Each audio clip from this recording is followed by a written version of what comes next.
Praise the Lord. Good morning. கர்த்தர் நல்லவர், அவர் கிருபை என்றும் உள்ளது. சங்கீதம் 23 அதிகாரம் 4 நான் மரண இருளின் பள்ளத்தாக்கிலே நடந்தாலும் பொல்லாப்புக்கு பயப்படேன். தேவரீர் என்னோடு கூடவே இருக்கிறீர். உமது கோலும் தடியும் என்னை தேற்றும். சங்கீதம் 23 அதிகாரம் 4 வாழ்க்கையில் பல முறை மரண சூழ்நிலைகளை நேரில் கண்ட தாவீது ராஜாதான் நான் மரண இருளின் பள்ளத்தாக்கிலே நடந்தாலும் பொல்லாப்புக்கு பயப்படேன். தேவரீர் என்னோடு கூட இருக்கிறீர். உமது கோலும் உமது தடியும் என்னை தேற்றும் என்றது தனது சங்கீதத்தின் வழியாக நம்மை ஆறுதல் படுத்த, பலப்படுத்த, விசுவாசத்தில் வளர எழுதியுள்ளார். மரண இருளின் பள்ளத்தாக்கு என்பது மனித வாழ்க்கையின் மிக கடினமான சூழ்நிலைகள், வியாதிகள், மரண பயம், எல்லா முயற்சியிலும் தோல்வி, வெற்றி இல்லாத வாழ்க்கை, வாழ வழி தெரியாத பயணம், எப்பக்கத்திலும் நெருக்கமான சத்துருக்களின் சூழ்ச்சிகள், யோபுவின் வாழ்க்கை போன்று எல்லோராலும் கைவிடப்பட்ட வாழ்க்கை மற்றும் தாவீதை போன்று துரத்தப்பட்ட வாழ்க்கையை குறிக்கிறது. இப்படியான சூழ்நிலையிலும் நாம் பயப்பட தேவையில்லை என்ற நம்பிக்கையை இந்த வசனம் நமக்கு தருகிறது. மேலும் நாம் தனியாக இல்லை, தேவன் எப்போதும் நம்மோடு இருக்கிறார் என்ற உன்னத உண்மையை இந்த வசனம் நமக்கு மட்டுமல்ல உலகுக்கே நினைவூட்டுகிறது. வாழ்க்கை எப்போதும் சமமாக இருப்பதில்லை. பசுமையான புல்வெளிகளும் உண்டு, இருண்ட பள்ளத்தாக்குகளும் உண்டு. ஆனால் தேவனை விசுவாசிப்பவர்களுக்கு இருளிலும் ஒரு பெரிய நம்பிக்கை உண்டு. பள்ளத்தாக்கிலே நடந்தாலும் என்று ஏன் கூறினார் என்றால், பள்ளத்தாக்கு நாம் தங்கியிருக்கும் வீடு அல்ல, அது நாம் கடந்து போகும் ஒரு பாதை மட்டுமே. இருள் நிரந்தரமல்ல, அதுவும் கடந்து போகும். ஏனென்றால் நீ தண்ணீரை கடக்கும் போது நான் உன்னோடு இருப்பேன், நீ ஆறுகளை கடக்கும் போது அவைகள் உன்மேல் புரளுவதில்லை என்று கர்த்தர் ஏசாயா தீர்க்கதரிசி மூலமாக வாக்கு கொடுத்திருப்பதால் விபத்து, நோய், பொல்லாப்பு, வேதனை, கவலை ஆகியவைகளால் நமக்கு பயம் இருப்பதில்லை, வருவதில்லை என்று அர்த்தமல்ல. இவைகள் யாவும் இருந்தாலும் தாவீது ராஜா ஏன் பயப்படாமல் இருந்தார் என்றால், தேவன் அவரோடு இருந்ததால் தான்.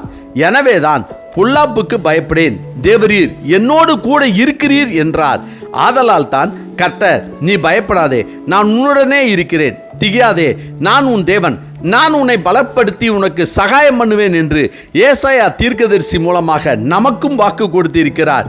மேலும் கோல் என்பது சத்துருக்களை விரட்டவும், தடி என்பது கர்த்தருடைய ஆளுகளாகிய நம்மை வழி நடத்தவும் பயன்படுகிறது. அதாவது தேவனுடைய வார்த்தையும் அவருடைய ஆவியும் நம்மை பாதுகாத்து தேற்றுகின்றன.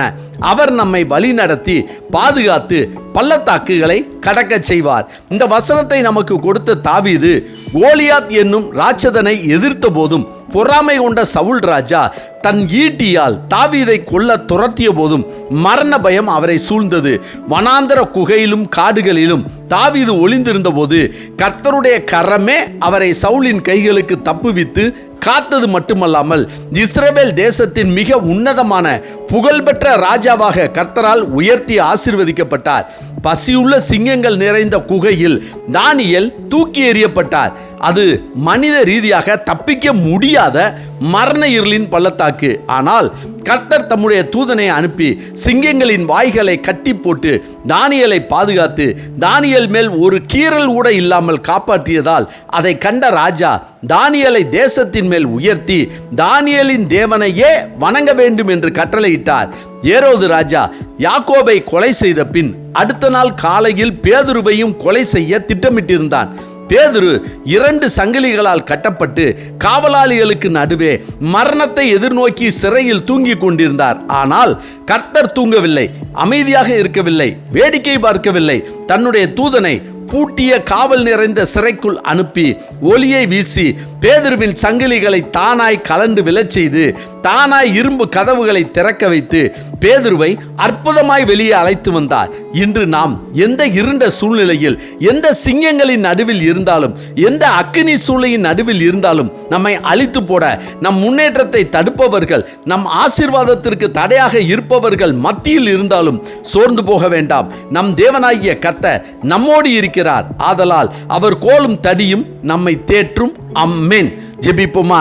சர்வ வல்லமை உள்ள சேனைகளின் தேவனாகிய கர்த்தாவே, நாங்கள் எத்தகைய மரண இருளின் பள்ளத்தாக்குகளை கடந்து சென்றாலும் நாங்கள் பயப்படாமல் திடமனதாய் இருக்க எங்களுக்கு பலனை கொடுத்து, சூழ்நிலைகளை பார்த்து நாங்கள் கலங்கி போகாமல் எல்லாவற்றையும் விட பெரியவராகிய நீர் எங்களோடு கூட இருக்கிறீர் என்ற விசுவாசத்தில் நிலைத்து நின்று தாவீதையும் தானியேலையும் சாத்ராக் மேஷா ஆபேத் நெகோவையும் பேதுருவையும் ஆபத்தின் நடுவே மரண இருளின் பள்ளத்தாக்குகளுக்கு நடுவே பாதுகாத்து ஆசீர்வதித்த அதே மாறாத தேவன் இன்றைக்கும் எங்களோடு கூட இருக்கிறீர் என்பதை நாங்கள் விசுவாசிப்பதால் உம்முடைய கோலும் தடியும் எங்களை ஒவ்வொரு நாளும் தீமைகளுக்கு விலக்கி பாதுகாத்து நல் வழியில் நடத்தி எங்களை உயர்த்தி மேன்மைப்படுத்தி நாங்கள் விரும்புகிற வேண்டுகிற யாவற்றையும் செய்து முடித்து எங்களை ஆசீர்வதிக்க வேண்டும் என ஆண்டவராகிய இயேசு கிறிஸ்துவின் இன்ப நாமத்தில் ஜெபிக்கிறோம் நல்ல பிதாவே.